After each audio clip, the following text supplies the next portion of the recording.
so what's up, y'all? We back at it once again, man. It's a beautiful, beautiful day today in Southern California. So check it out. I am finally getting my last tire. So what I did, I ordered some NItto, whatever, however you say it, tires for my junkyard FR500 rims. So for some reason, I could only get 3 at the time. So this is the one that I got, and I got 1 more rim. So I'm about to go and get my last tire mounted, thank goodness. I've been waiting for this for like 3 months. I know it seems like a long time, but patience is key in this game. So let's roll up right quick, get this thing mounted on. I brought the other tire here to make sure that they put them both on in the right direction, because these tires are directional. Yeah, that's it. All right, let's head up there right quick.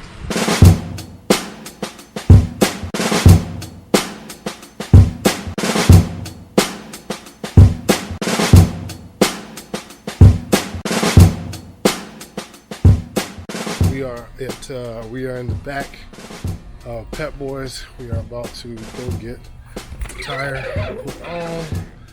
So yeah, the Mayhem tire finally has arrived. So we're gonna go ahead and check that out ASAP.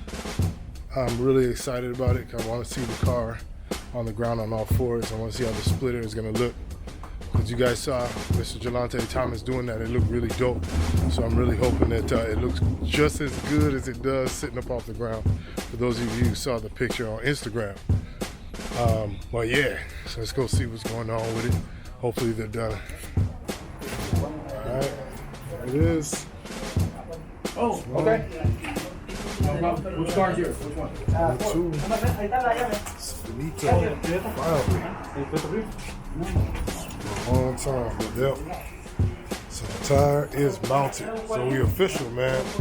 Let's go on ahead and pay for it and get on out of here. Get to the embroidery shop. So yeah, that's it, man. We got the tire put on. So now we about to head to the embroidery shop and check on this merch. Yeah, hopefully everything works out real good with that, man. I hope it's not too much money.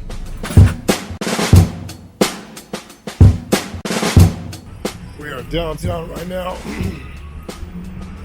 Apparently, I only got like 10 minutes to be able to be parked right here, which kind of sucks. Like, this is the spot. You about to make some merch, you come down on Main and Pico, and they got pretty much everything right here.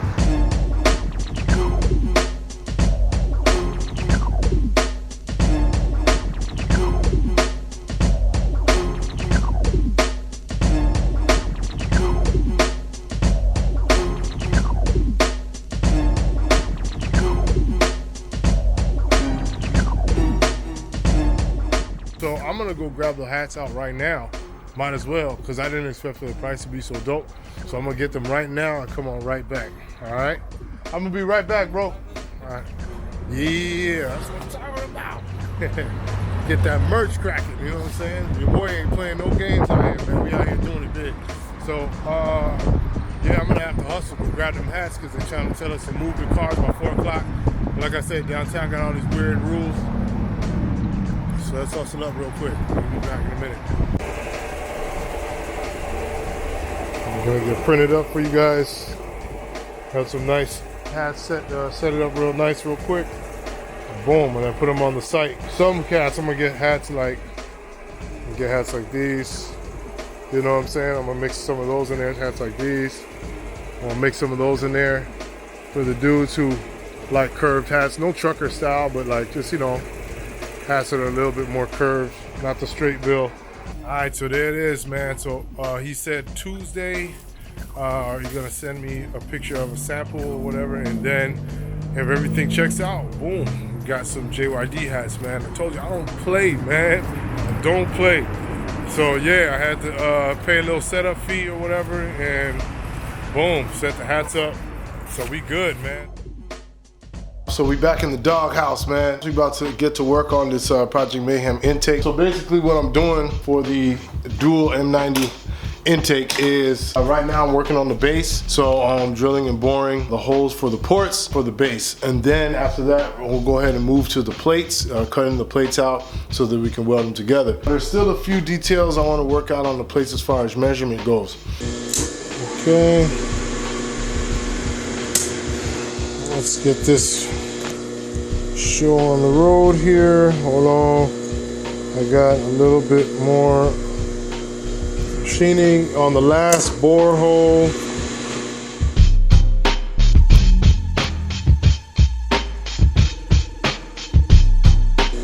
Okay, don't you dare pull this stuff off with your fingers. Just go ahead and take some needle nose, yank it, untangle it. All right, and we're gonna bore right up to that line right there. And see, the finish in here is real rough.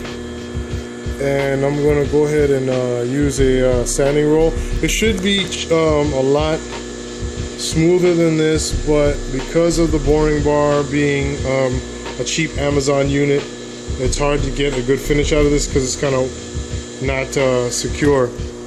As you can see, look here. See, it's kind of warped a little bit. So it's really hard to get a good finish. So when you want to buy a boring bar, you're gonna spend at least, $300 on a really good one. But this thing was $50. So whatever, get the job done. We don't need a super smooth finish. We just need it to be a bore. All right. So let's go ahead and keep on doing this.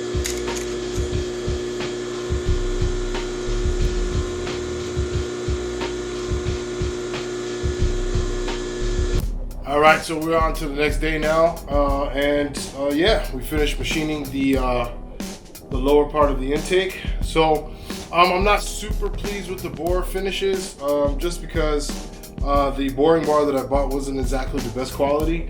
But it's nothing I can't clean up with like a sanding roll and get it back nice where I want it.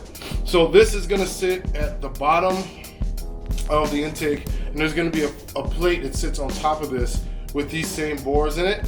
And then we're gonna go ahead and actually bore the plate bores a little wider so that we can weld it to this and still have like enough clearance or whatever, just a little wider, and just weld it right around the edges here, and then we kind of blend it in. That'll give us some good strength and kind of make it like a more of a solid piece than the original design. And for those of you who are asking what I'm going to do about cooling. So originally, when it comes to this, these superchargers, they don't need to be intercooled. These particular ones, I know everybody talks about the Edens get hot. But the Edens that were in the Bonnevilles, the SSE Bonnevilles, the Park Avenues, and the Buick Rivieras didn't have intercoolers. They were directly on top of the intake and they shot right into the motor. So the reason why they're able to do this is because the ones that I pull have Teflon coating on the blades. So apparently this lowers the heat that they generate enough for them to operate like that. And I'm gonna go ahead and take an extra step and use a water meth injection system.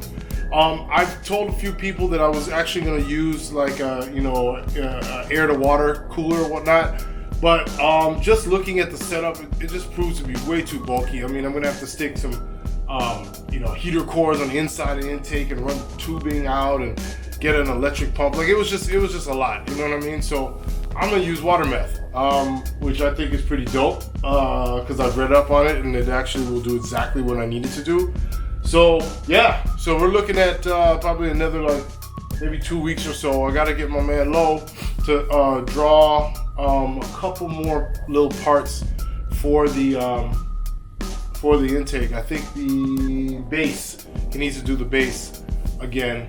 And yeah, and then I can get them water jet cut out and plop them on there and weld it together. I'm gonna take it back to Jelante Thomas, have him weld it up for me. So here's the thing, right? So I had put in, I saw the video where I did the dual caliper rear end, and I used this plate that I got from the same guy, his name is Josh, that I got all the Maximum Motorsport stuff from. Well, it turns out that plate apparently was supposed to be for Fox body axles, not SN95 axles. So I was hit up by one of the Mustang drifting greats, Mr. John Duncan, and he said he wanted to send me the right ones. Bam! So, and he powder coated them, man. Look at that. Dope. You know what I mean? Really dope stuff. So check it out. Bam, bam. All right. And he sent some stickers for the windows. You know what I'm saying? Boom, Duncan Motors. Bam. Okay. So I will be doing that swap and taking those off and replacing them with the proper brackets. So yeah, he is on board as one of the new sponsors for JunkyardDogs.com. He will be what I would call an informational sponsor to help me out with some information and whatnot as far as drifting goes. So yeah, man, welcome to the Junkyard Dogs team, John, man. We're glad to have you. I've been looking up to you for years. It's a big thing for me, man. So thank you, dog. I really appreciate it, man. Yeah, so that's pretty much it, man. Till next time, man, we out here, Junkyard Dogging. Woo!